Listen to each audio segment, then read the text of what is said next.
Kain na tayo. Tanghalian, guys. Isama natin ang bulaga sa pananghalian natin. Ang ating fresh na gulay. Bago lang. Have a great Wednesday, guys. No? Ayan. Pinag-rice natin. Ito talaga naman. Yung sabaw niya, guys. Pag sa dinding talaga. Sa sabaw. At saka nakakuha ako ng bagoong last Sunday. Kaya bagoong isda yung nakalagay natin dito. Wow. Lasa ng kamote, yung talbos ng kamote, talbos ng saluyot, talbos ng ampalaya. Di ba? Yung ating nandito. Wala tayong rice. Paano bumili na si Lola ng white?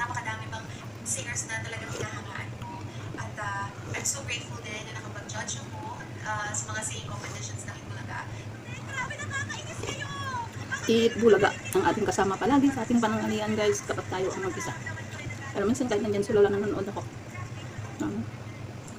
Minsan sa TV niya. Pero kadalasan sa cellphone. Kasi sa sala yun eh. Pag nalilinis ako, patugtog tayo. Parang kailan lang ako yung sinasabi kayo na muna yung nag-judge. So maraming salamat sa Bulaga for this opportunity na binibigay nyo sa mga dreamers, sa mga gustong maging singers. Mas mauna ko na naman maubos yung sabaw nito.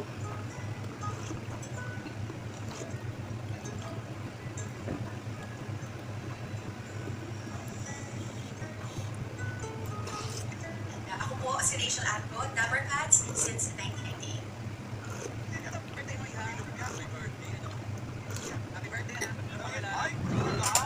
Maulan na Merkules, guys, kaya ito yung sabaw. Pero mainit pero maulan. Sakto itong nakuha natin.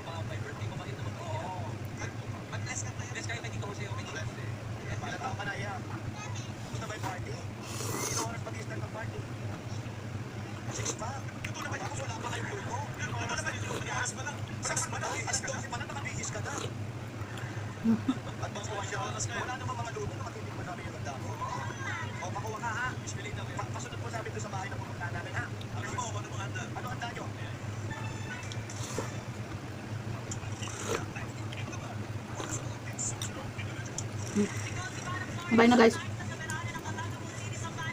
Akin ng papapinto. Bumuksan na naman yung ulan na malakas. Basta din ako, hindi na kumukha ko ng mga gulay. Laban ng mga umulan. Pero ito, meron tayong masarap na tanghalian. Diba? Masustansya. Guys. Bye. Have a great day.